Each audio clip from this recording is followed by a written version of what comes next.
আসসালামু আলাইকুম, এটিএন বাংলা সংবাদে সবাইকে স্বাগত জানাচ্ছি। আমি নাইম ফাথুম মুবিন। শুরুতেই বিআরবি কেবলস সংবাদ শিরোনাম।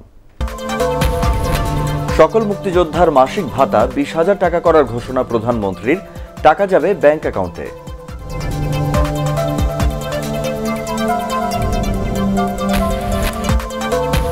চার সপ্তাহ নয়, প্রথম ডোজের 8 সপ্তাহ পর দেওয়া হবে করোনা টিকার দ্বিতীয় ডোজ, জানালো স্বাস্থ্য অধিদপ্তর।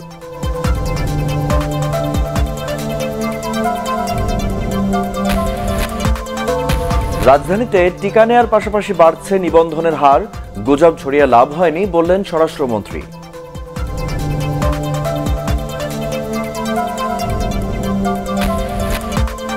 এবং বাংলাদেশি গৃহকর্মী হত্যা মামলায় সৌদি নারীর মৃত্যুদণ্ড, গৃহকর্তার কারাদণ্ড সহ 50,000 রিয়াল জরিমানা।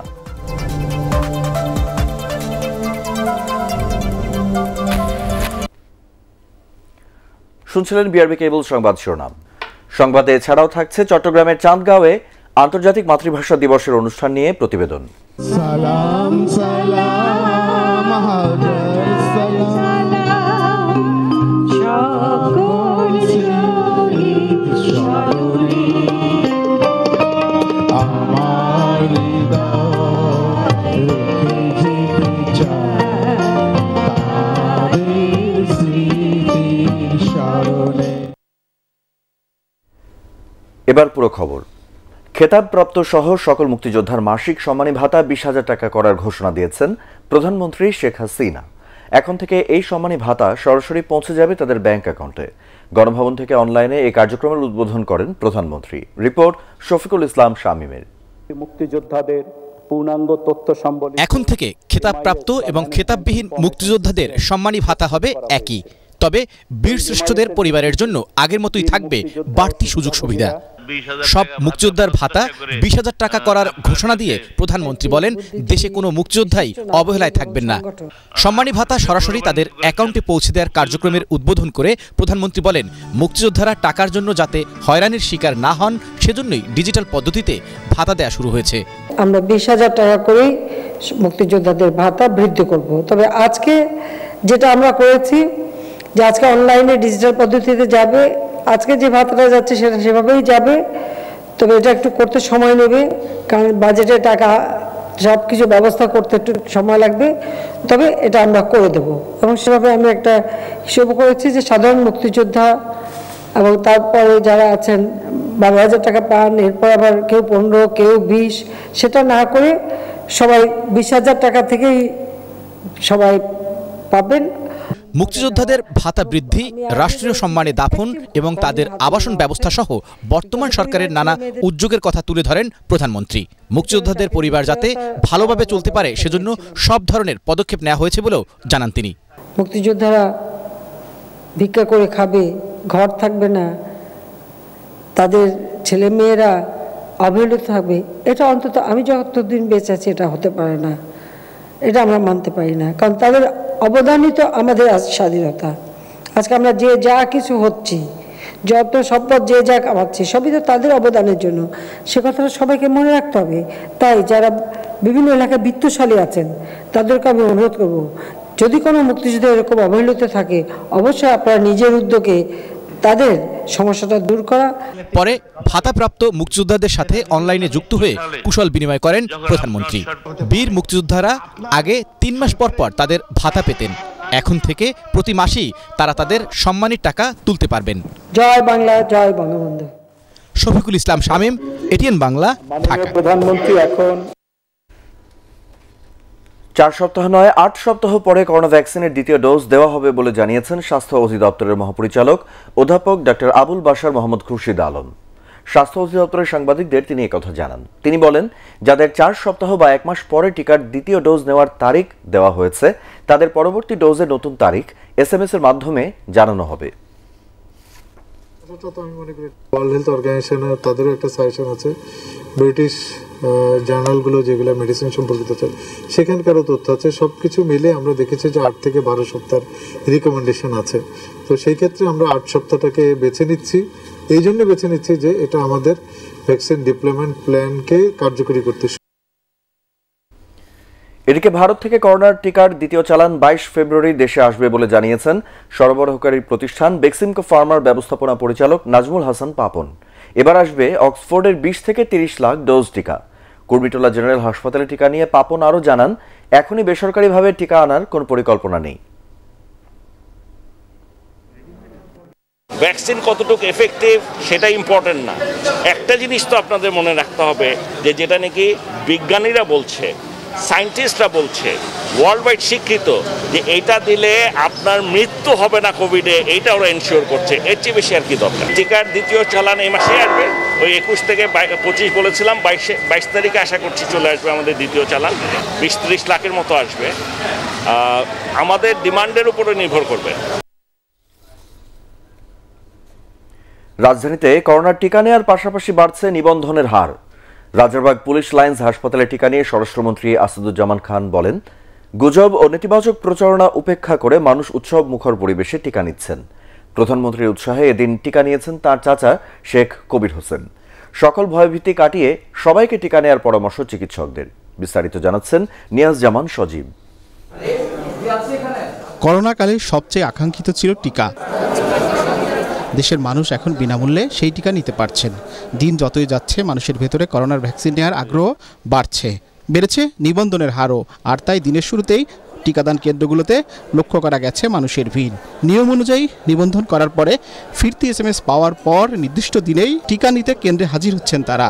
তবে মধ্যবিত্ত ও উচ্চবিত্তদের ভেতরেই এই টিকা নেওয়ার ব্যাপারে আগ্রহ বেশি। টিকা দেওয়ার আগে একটু ভয় ছিল, কিন্তু এখন ভয়টা কেটে গেল। অনেক উন্নত দেশেও এখন টিকাদান কর্মসূচি শুরু হয় নাই। প্রধানমন্ত্রী শেখ হাসিনা দেশবাসী সবার মতোই তার পরিবারের সদস্যদেরও টিকা নেওয়ার পরামর্শ দিয়েছেন। প্রধানমন্ত্রীর পরামর্শেই সপরিবারে টিকা নিয়েছেন তার চাচা শেখ কবির হোসেন। উনি একদিন বললেন যে এরকম আপনি টিকা নিচ্ছেন, আমি বললাম যে না, ভ্যাকসিন নিচ্ছেন না। কেন নেন নাই? আপনার বয়স কত জানেন? আপনি এখনও নেন নাই, আপনি শিগগির ভ্যাকসিন নেন। করোনা ভাইরাসের টিকা নিয়েছেন স্বরাষ্ট্রমন্ত্রী আসাদুজ্জামান খান ও পুলিশের আইজি ডক্টর বেনজির আহমেদ। প্রতিকূলতা ফেস করতে করতে আজকে এমন একটি জায়গায় আসছি যে আমাদের ডেথ রেট কমে গিয়েছে। আপনারা নিশ্চয়ই দেখেছেন, কালকে মাত্র 3 জন ছিল। সংক্রমণের রেটও কমে গিয়েছে। কোভিড নিয়ন্ত্রণে সারা বিশ্বে 20-এর মধ্যে আমাদের স্থান এবং আমাদের স্থান প্রায় 17তে এসে গেছে। বঙ্গবন্ধু শেখ মুজিব মেডিকেল বিশ্ববিদ্যালয়ের উপাচার্য কনককান্তি বড়ুয়া জানিয়েছেন, আগের তুলনায় ভ্যাকসিন প্রত্যাশীদের সংখ্যা বাড়লেও সবাইকে সেবা দিতে প্রস্তুত রয়েছে তারা। 1200 টিকার জন্য আমরা আসলে প্রস্তুত, কিন্তু আমরা প্রতিদিনে দেখা যায় 1500-এর উপরে টিকা দিচ্ছি। তার মানে কি? তার মানে আমাদের সক্ষমতা অনেক বেশি। এখনো পর্যন্ত যারা টিকা নিয়েছেন তাদের ভেতরে তেমন কোনো বড় ধরনের পার্শ্ব প্রতিক্রিয়া দেখা যায়নি বলে জানিয়েছেন চিকিৎসকরা। আশঙ্কা আর অপপ্রচারকে পেছনে ফেলে দেশের মানুষ করোনার টিকা নিচ্ছেন। বিশেষজ্ঞরা বলছেন, এই করোনা টিকাদান কর্মসূচি অব্যাহত রাখার পাশাপাশি দেশের মানুষ যদি সঠিকভাবে স্বাস্থ্যবিধি মেনে চলে, তাহলে করোনামুক্ত বাংলাদেশ গড়ার যে স্বপ্নের কথা বলা হচ্ছে তা হয়তোবা একদিন বাস্তবে রূপ নেবে। নিয়াজ জামান সজীব, ATN বাংলা, ঢাকা। সারা দেশে গত 24 ঘন্টায় করোনার টিকা নিয়েছেন 2,26,678 জন। এ পর্যন্ত মোট টিকা নিয়েছেন 11,32,711 জন। এদিকে করোনা ভাইরাসে আক্রান্ত হয়ে গত 24 ঘন্টায় সারা দেশে আরও 11 জনের মৃত্যু হয়েছে। মৃতের মধ্যে 7 জন পুরুষ ও 4 জন মহিলা। এ নিয়ে মোট মৃতের সংখ্যা বেড়ে দাঁড়ালো 8,285 জনে। মৃত্যুর হার 3.15%। সবশেষ 24 ঘন্টায় করোনায় আক্রান্ত হয়েছেন আরও 446 জন। দেশে মোট শনাক্ত রোগীর সংখ্যা দাঁড়ালো 5,41,038। স্বাস্থ্য অধিদপ্তরের সংবাদ বিজ্ঞপ্তিতে এসব তথ্য জানানো হয়। 24 ঘন্টায় সুস্থ হয়েছেন 641 জন। এ পর্যন্ত সুস্থ হয়েছেন 4,87,870 জন।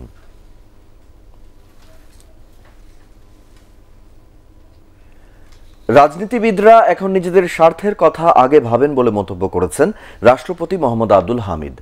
জনগণের জন্য তারা কি করেছে তার হিসেব করার সময় এসেছে বলেও মনে করেন তিনি।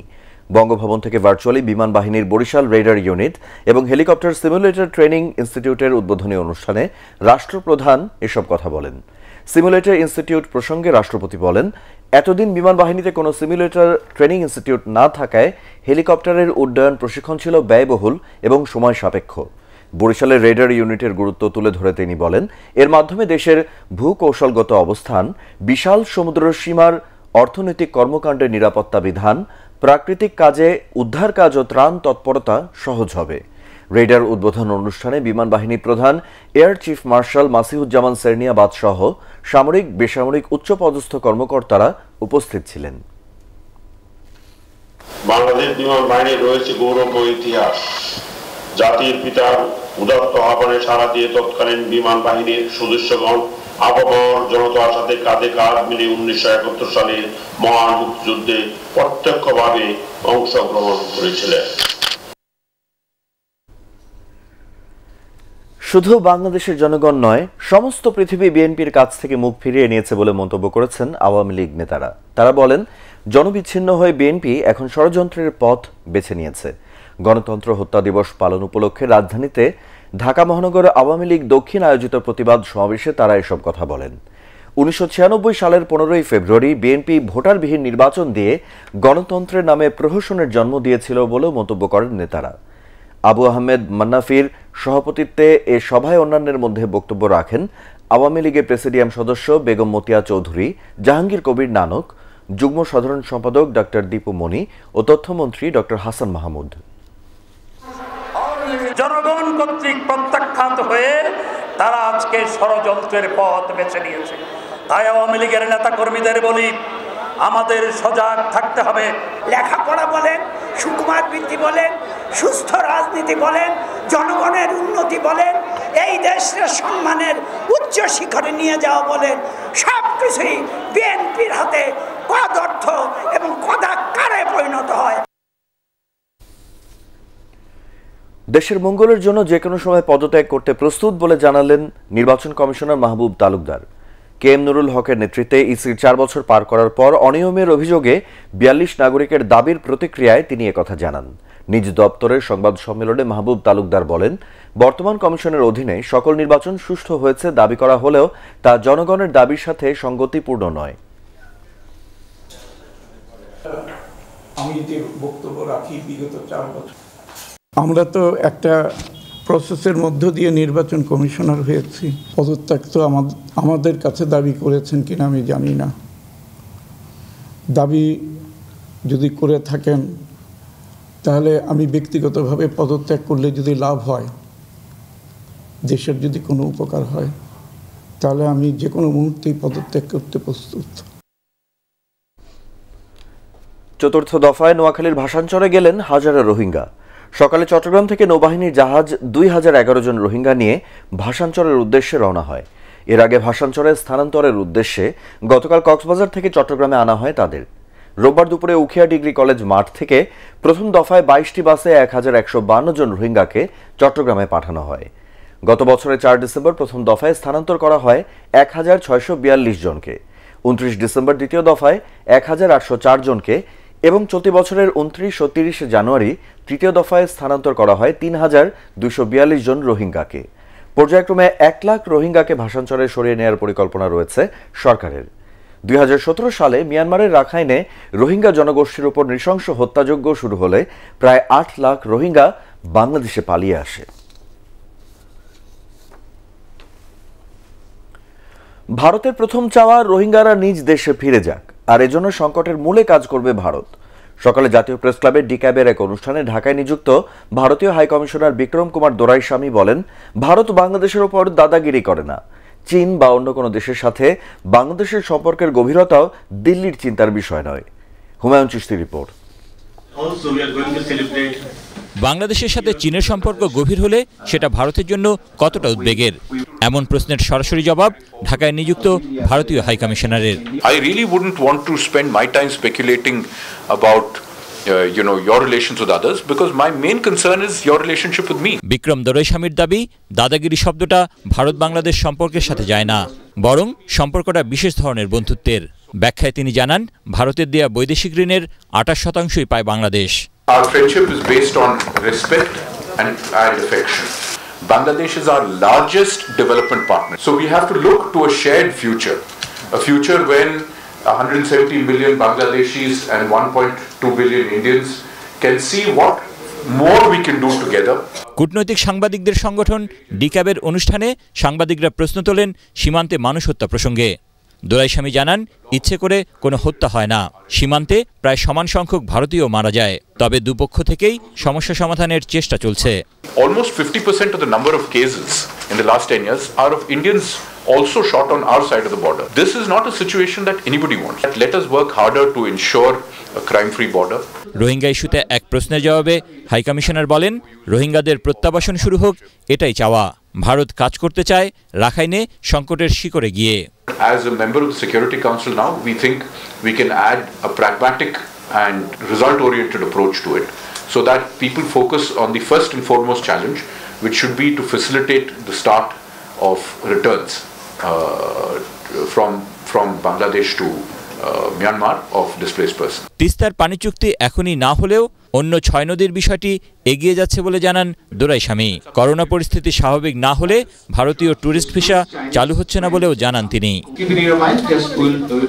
হুমায়ুন চিস্তি, এটিএন বাংলা, ঢাকা। পাসপোর্ট জব্দ থাকার আদেশের পরও প্রশান্ত কুমার ওরফে পিকে হালদার কিভাবে বিদেশে পালিয়ে গেল তা জানতে চেয়েছেন হাইকোর্ট। একই সাথে পিকে হালদারের মামলার সর্বশেষ অগ্রগতিও জানতে চাওয়া হয়। বাংলাদেশ ব্যাংকের 3টি বিভাগে 2010 সাল থেকে কর্মরত 394 জন কর্মকর্তার তালিকা হাইকোর্টে জমা দেওয়ার পর বিচারপতি নজরুল ইসলাম তালুকদার ও বিচারপতি মহিউদ্দিন শামীমের বেঞ্চ এ আদেশ দেন। পাশাপাশি বাংলাদেশ ব্যাংকের ওই কর্মকর্তাদের বিষয়ে কী পদক্ষেপ নেওয়া হয়েছে তা 15 মার্চের মধ্যে জানতে চেয়েছেন আদালত। একই সাথে পিকে হালদার যেদিন দেশ ত্যাগ করেন সেদিন বিমানবন্দরের ইমিগ্রেশনের দায়িত্বরতদের এবং দুদকের দায়িত্বে কে কে ছিলেন তার তালিকাও আদালতে জমা দিতে বলা হয়েছে। দুর্নীতি দমন কমিশনকে ডাইরেকশন দেওয়া হয়েছে পিকে হালদার মামলা সংক্রান্ত যে ইনভেস্টিগেশনের প্রোগ্রেসটা দিতে হবে এবং যে কজন স্বীকারোক্তিমূলক জবানবন্দি দিয়েছে 164-এ তারা কি বলেছে এবং তাদের ভিত্তিতে আপনারা কি ব্যবস্থা নিয়েছেন এইসব পার্টিকুলার্স আদালতকে দিতে হবে লিখিত আকারে আগামী 15 মার্চ। সৌদি আরবে বাংলাদেশি গৃহকর্মী আবিরন বেগমকে হত্যার দায়ে গৃহকর্ত্রী আয়েশা আল জিজানিকে মৃত্যুদণ্ড দিয়েছে দেশটির আদালত। সৌদি আরবে এ ধরনের রায় এটাই প্রথম। মামলার আলামত ধ্বংসের অভিযোগে আয়েশার স্বামী বাসেম সালেমকে 3 বছর কারাদণ্ড এবং 50,000 রিয়াল জরিমানা করা হয়েছে। রিয়াদের বাংলাদেশ দূতাবাস থেকে পাঠানো এক বিজ্ঞপ্তিতে এসব তথ্য জানিয়ে বলা হয়, রিয়াদের ক্রিমিনাল কোর্টে রোববার এ রায় দেয়া হয়। 2019 সালের 24শে মার্চ পিটিয়ে গরম পানিতে ঝলসে নির্যাতন করে মেরে ফেলা হয় খুলনার পাইপগাছার আবিরনকে। তার মরদেহ দেশে আনা হয় ওই বছর 24 অক্টোবর। এ রায়ে সৌদি সরকারকে ধন্যবাদ জানিয়েছে রিয়াদের বাংলাদেশ দূতাবাস।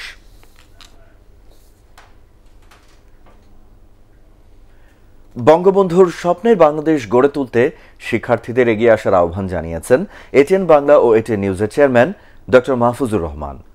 চট্টগ্রামের চাঁদগাঁওয়ে আন্তর্জাতিক মাতৃভাষা দিবসের অনুষ্ঠানে প্রধান অতিথির বক্তব্যে এ আহ্বান জানান তিনি। এ সময় শিক্ষা প্রতিষ্ঠানে শিক্ষার্থীদের আত্মরক্ষার কৌশল শিক্ষা বাধ্যতামূলক করার পরামর্শ দেন এটিএন বাংলার চেয়ারম্যান। বিস্তারিত জানাচ্ছেন শারমিন রিহা। মহান ভাষা আন্দোলনের মাস উপলক্ষে চট্টগ্রামের চাঁদগাঁও এলাকায় নুরুল ইসলাম পৌর বালিকা উচ্চ বিদ্যালয়ে আয়োজন করা হয় এক আলোচনা সভা ও সাংস্কৃতিক অনুষ্ঠানের।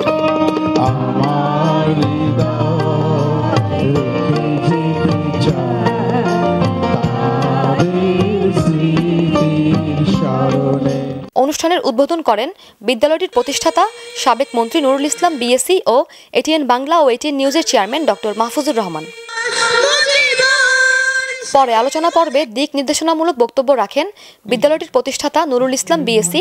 এছাড়াও বক্তব্য রাখেন এটিএন বাংলার বার্তা বিভাগের উপদেষ্টা হাসান আহমেদ চৌধুরী কিরণ এবং অনুষ্ঠান ও সম্প্রচার বিভাগের উপদেষ্টা তাশিক আহমেদ।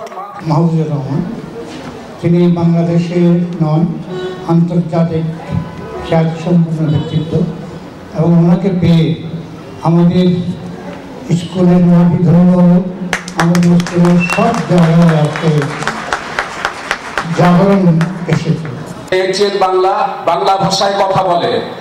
এটিএন বাংলার চেয়ারম্যান ডক্টর মাহফুজুর রহমান আপনারা জানেন, যিনি গত 24 বছর ধরে এটিএন বাংলাকে নিয়ে সারা বিশ্বে বাংলা ভাষাকে ছড়িয়ে দেওয়ার জন্য তিনি সারা বিশ্ব ভ্রমণ করেছেন। আমরা সারা বাংলাদেশকে নিয়ে সারা পৃথিবীর কাছে গর্ব করতে চাই। আমরা মধ্যমায়ের দেশ হিসেবে বাংলাদেশকে তৈরি করতে চাই। বিশ্বের বুকে আমরা বাংলাদেশকে প্রতিষ্ঠা করতে চাই তলাবিহীন ঝুড়ি নয়, আমরা বাংলাদেশকে প্রতিষ্ঠা করতে চাই উন্নত একটি দেশ হিসাবে। ক্ষুধা দারিদ্র্যমুক্ত বাংলাদেশ, আরও বেশি গণতন্ত্রের বাংলাদেশ, আরও বেশি ভাষার যে বাস্তবায়ন, সে বাস্তবায়নের বাংলাদেশ প্রতিষ্ঠা করতে হলে আমাদেরকে আরও বেশি অনেক সংগ্রাম চালিয়ে দিতে হবে, আমাদেরকে আরও বেশি অনেক কষ্ট করতে হবে। আমাদের ইচ্ছা থাকলে সে উপায় করতে পারে।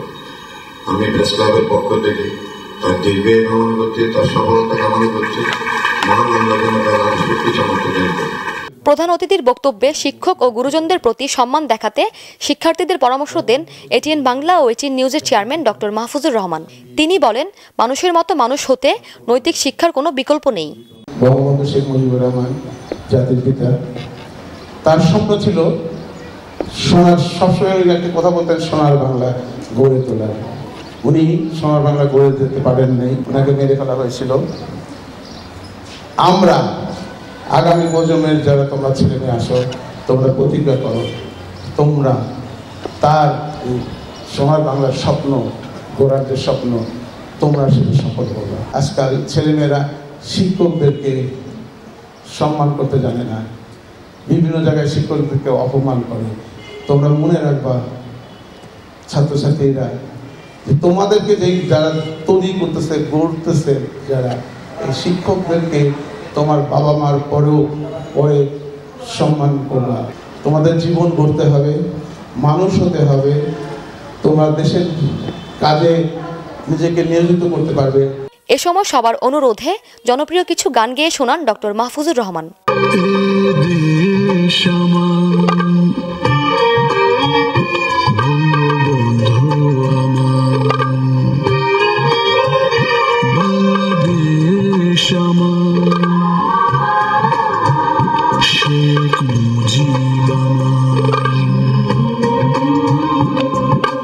হাজার বছরের শ্রেষ্ঠ বাঙালি তুমি, তোমার বজ্র কণ্ঠের আহ্বানে এদেশ হয়েছে স্বাধীন। পরে বিদ্যালয় প্রাঙ্গণে বঙ্গবন্ধু, মহান মুক্তিযুদ্ধ ও 52 ভাষা আন্দোলনের ঐতিহাসিক ছবির বিশেষ গ্যালারি পরিদর্শন করেন এটিএন বাংলা ও এটিএন নিউজের chairman doctor Mahfuzur Rahman. Sharmin Riha, ATN Bangla, Chittagong.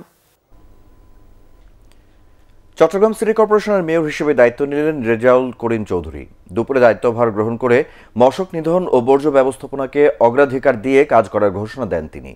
চট্টগ্রামকে পরিবেশ বান্ধব নগরী হিসেবে গড়ে তুলতে সবার সহায়তা চান। এর আগে সকালে চট্টগ্রাম সিটির নতুন মেয়রের দায়িত্ব গ্রহণ উপলক্ষে ইঞ্জিনিয়ার্স ইনস্টিটিউশন মিলনায়তনে চট্টগ্রাম সিটি কর্পোরেশন সুধী সমাবেশের আয়োজন করে। অনুষ্ঠানে বক্তারা সকলের সমন্বয়ে কাজ করতে নবনির্বাচিত মেয়রকে পরামর্শ দেন। মশার ব্যাপারটা নিয়ে কাজ করব, যাতে জনগণ মশার ভোগান্তি থেকে মুক্তি পায়। তারপরে পরিষ্কার পরিচ্ছন্নতা আছে, পরিষ্কার পরিচ্ছন্নতার দিকে, বর্জ্য ব্যবস্থাপনার দিকে নজর দেব। আর রাস্তাঘাট তো 3 মাসের মধ্যে তো আর নতুন রাস্তা করা সম্ভব নয়। যে সমস্ত রাস্তা খানাখন্দক হয়ে গিয়েছে, রাস্তা চলাচলের অনুপযোগী হয়েছে, এগুলোকে রিপেয়ারিং করে আপাতত 100 দিনের মধ্যে যান চলাচলের উপযোগী করে তোলার চেষ্টা করব। করোনা পরবর্তী সময়ে দেশের তৈরি পোশাক শিল্পের টেকসই প্রবৃদ্ধি ধরে রাখাই সবচেয়ে বেশি চ্যালেঞ্জিং হবে বলে মনে করেন বিজিএমইএ নির্বাচনে অংশ নেওয়া সম্মিলিত পরিষদের টিম লিডার ফারুক হাসান। তিনি জানান, এলডিসি পরবর্তী ইউরোপের বাজারে শুল্কমুক্ত বা জিএসপি প্লাস সুবিধা পেতে এখন থেকেই কাজ করতে হবে। গুলশানের সম্মিলিত পরিষদের নির্বাচনী অফিস উদ্বোধনী অনুষ্ঠানে এসব কথা বলেন তিনি। এর আগে 2021-23 মেয়াদে বিজিএমইএর নির্বাচনে সম্মিলিত পরিষদের টিম লিডার হিসেবে ফারুক হাসানের নাম ঘোষণা করেন সম্মিলিত পরিষদের প্রধান নির্বাচনী সমন্বয়ক আব্দুস সালাম মোর্শেদি। তারা জানান, বিজিএমইএ নির্বাচনে জয়ী হলে এসব সমস্যার সমাধানে কাজ করবে সম্মিলিত পরিষদ। গ্লোবাল কনজাম্পশন বা গ্লোবাল সাপ্লাই কিন্তু 74% কিন্তু এখন ম্যানমেড ফাইবার, কিন্তু আমরা কিন্তু এখনো কটন বেসটা করি। সুতরাং আমাদেরকে ম্যানমেড ফাইবারের দিকে আমাদেরকে আরও এগিয়ে যেতে হবে, আমাদের কম্পিটিটিভ থাকতে হবে। ডিজাইন ডেভেলপমেন্ট এই এরিয়াগুলোতে আমরা কাজ করব। আগামী মার্চে টরন্টো, টোকিও ও চেন্নাই রুটে বিমান বাংলাদেশ এয়ারলাইন্সের ফ্লাইট শুরু হবে বলে জানিয়েছেন বিমান ও পর্যটন প্রতিমন্ত্রী অ্যাডভোকেট মাহবুব আলী। বিকেলে ফার্মগেটে বিমান বাংলাদেশ এয়ারলাইন্সের প্রেসে মুদ্রণ ও প্রকাশনা বিভাগের বাণিজ্যিক সেবা কার্যক্রমের উদ্বোধন উপলক্ষে আয়োজিত অনুষ্ঠানে তিনি একথা জানান। এ সময় বিমানের ব্যবস্থাপনা পরিচালক ও প্রধান নির্বাহী কর্মকর্তা মোকাব্বির হোসেন বলেন, জার্মানির অত্যাধুনিক প্রিন্টিং মেশিনে বিমান প্রেস থেকে এখন যে কোনো গ্রাহক সাশ্রয়ী মূল্যে বাণিজ্যিক সেবা নিতে পারবেন। অনুষ্ঠানে অন্যান্যের মধ্যে বক্তব্য রাখেন বেসামরিক বিমান পরিবহন ও পর্যটন মন্ত্রণালয়ের সচিব মোকাম্মেল হোসেন, বিমান বাংলাদেশ এয়ারলাইন্সের পরিচালনা পর্ষদের চেয়ারম্যান সাজ্জাদুল হাসান।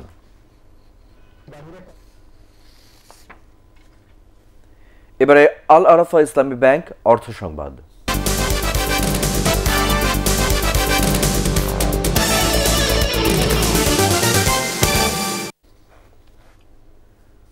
মুজিব বর্ষের অঙ্গীকার বিমা হোক সবার, এই স্লোগানকে সামনে রেখে ১ মার্চ দেশ জুড়ে জাতীয় বিমা দিবস পালন করা হবে বলে জানিয়েছেন বিমা উন্নয়ন ও নিয়ন্ত্রণ কর্তৃপক্ষ IDRA chairman doctor M Mosharraf Hossain.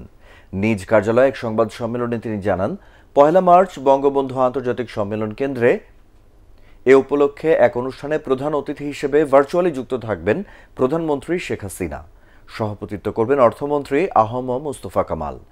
সংবাদ সম্মেলনে ভার্চুয়াল প্ল্যাটফর্মে যুক্ত ছিলেন বাংলাদেশ ইন্স্যুরেন্স অ্যাসোসিয়েশনের প্রেসিডেন্ট শেখ কবির হোসেন, বাংলাদেশ ইন্স্যুরেন্স ফোরামের প্রেসিডেন্ট ও পপুলার লাইফ ইন্স্যুরেন্সের ব্যবস্থাপনা পরিচালক ও সিইও বিএম ইউসুফ আলী উপস্থিত ছিলেন। এবারে আন্তর্জাতিক সংবাদ।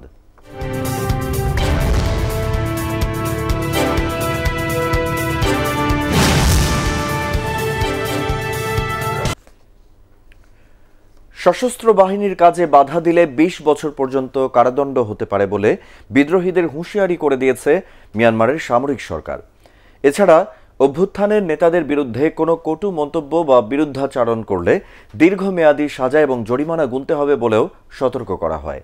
দেশটির সড়কগুলোতে চলমান বিক্ষোভের মধ্যে সেনা টহল বাড়ানোর পরপরই এমন কঠোর আইন চালু করা হলো। এদিকে আজ মুক্তির কথা থাকলেও অং সান সুচিকে আরও 2 দিন রিমান্ডে রাখা হবে বলে জানিয়েছেন তার আইনজীবী। দেশটিতে ইন্টারনেট চালু হলেও টেলিকম অপারেটরগুলোকে রাত 1টা থেকে সকাল 9টা পর্যন্ত তা বন্ধ রাখতে বলা হয়েছে। এসবের পরও সামরিক শাসনের অবসান এবং বেসামরিক রাজনীতিকদের মুক্তির দাবিতে কর্মবিরতি সহ জোরদার বিক্ষোভ করছেন আন্দোলনকারীরা। কাচিন প্রদেশে বিক্ষোভকারীদের ছত্রভঙ্গ করতে গুলিও চালায় নিরাপত্তা বাহিনী, তবে এতে কোনো হতাহতের খবর পাওয়া যায়নি।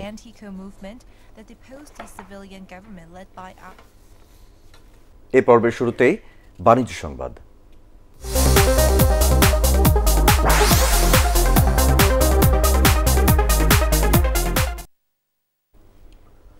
শরিয়া ভিত্তিক আধুনিক প্রযুক্তি নির্ভর ব্যাংকিং সেবা প্রদানের লক্ষ্যে কক্সবাজারের চকরিয়ায় ইউনিয়ন ব্যাংক লিমিটেডের খুঁটাখালী উপশাখার উদ্বোধন করা হয়েছে।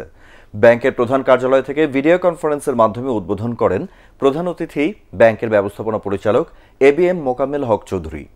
বিশেষ অতিথি ছিলেন ইউনিয়ন ব্যাংকের অতিরিক্ত ব্যবস্থাপনা পরিচালক মোহাম্মদ হাবিবুর রহমান, উপব্যবস্থাপনা পরিচালক হাসান ইকবাল, মোহাম্মদ নজরুল ইসলাম, চকরিয়া মহিলা কলেজের অধ্যক্ষ এস এম মঞ্জুর। পরে দোয়া মাহফিলের আয়োজন করা হয়। ইসলামী ব্যাংক বাংলাদেশ লিমিটেডের হাজি ক্যাম্প শাখাটি স্থানান্তরিত করা হয়েছে আশকোনার হাজি কমর উদ্দিন টাওয়ারে। ব্যাংকের ম্যানেজিং ডিরেক্টর ও সিইও মোহাম্মদ মনিরুল মাওলা প্রধান অতিথি হিসেবে নতুন ঠিকানায় শাখাটির উদ্বোধন করেন। এ সময় অন্যান্যের মধ্যে উপস্থিত ছিলেন ব্যাংকের ঢাকা নর্থ জোন প্রধান মিজানুর রহমান, যুগ্ম সচিব ও হজ অফিস ঢাকার পরিচালক সাইফুল ইসলাম ও স্থানীয় কাউন্সিলর আনিসুর রহমান নাইম। ব্যাংকের হাজি ক্যাম্প শাখা প্রধান সাইফুল ইসলামও উপস্থিত ছিলেন। Romania food and beverage limited national productivity and quality excellence award 2019-এর সনদ ও ট্রফি প্রদান উপলক্ষে রাজধানীর একটি হোটেলে এক অনুষ্ঠানের আয়োজন করা হয়। কোম্পানির পক্ষে সনদ ও ট্রফি গ্রহণ করেন ব্যবস্থাপনা পরিচালক হুমায়ুন কবির বাবলু। অনুষ্ঠানে শিল্পমন্ত্রী নূর মজিদ মাহমুদ হুমায়ুন প্রধান অতিথি এবং বিশেষ অতিথি হিসেবে শিল্প প্রতিমন্ত্রী কামাল আহমেদ মজুমদার উপস্থিত থেকে পুরস্কার তুলে দেন। অনুষ্ঠানে সভাপতিত্ব করেন শিল্প মন্ত্রণালয়ের সচিব AKM আলী আজম। এবারে আনোয়ার খান মডার্ন মেডিকেল কলেজ হাসপাতাল বাংলাদেশ ওয়েস্ট ইন্ডিজ সিরিজের খবর।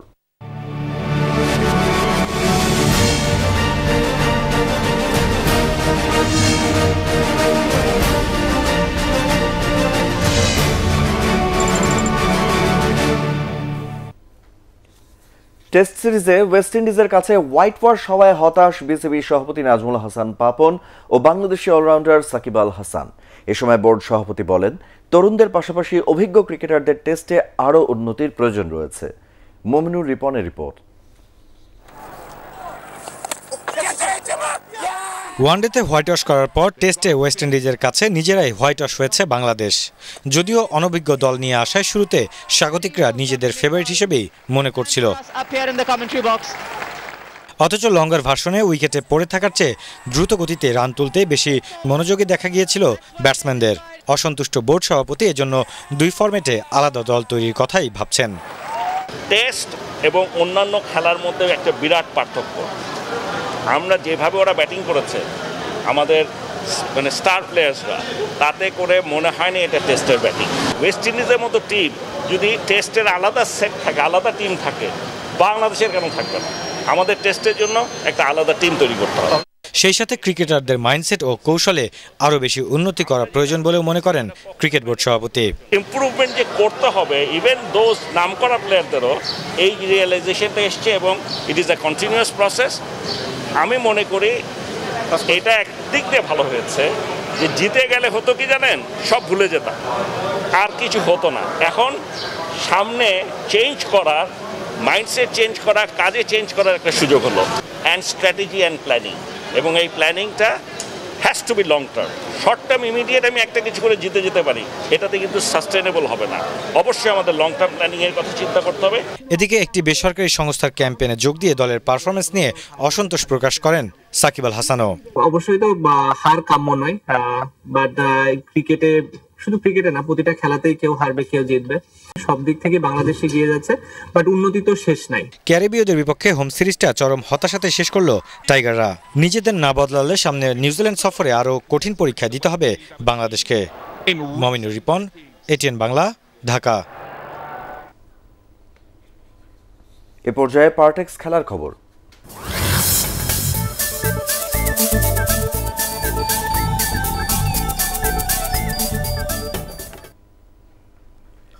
চেন্নাই টেস্টের তৃতীয় দিন শেষে জয়ের সুবাস পাচ্ছে ভারত।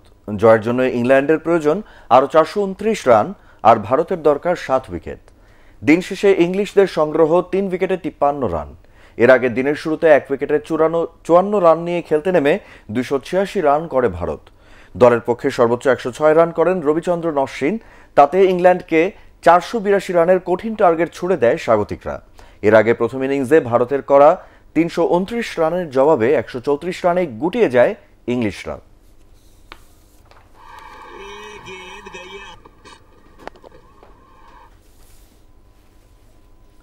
শেষ করার আগে বিআরবি কেবল সংবাদ শিরোনামগুলো এক নজরে আরেকবার।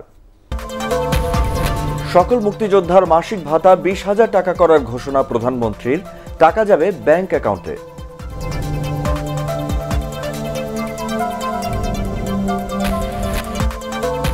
চার সপ্তাহ নয়, প্রথম ডোজের 8 সপ্তাহ পর দেয়া হবে করোনা টিকার দ্বিতীয় ডোজ, জানালো স্বাস্থ্য অধিদপ্তর।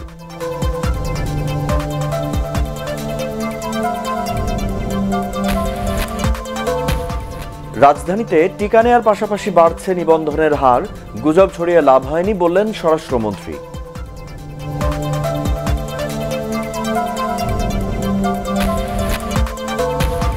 এবং বাংলাদেশি গৃহকর্মী হত্যা মামলায় সৌদি নারীর মৃত্যুদণ্ড, গৃহকর্তার কারাদণ্ড সহ 50,000 রিয়াল জরিমানা।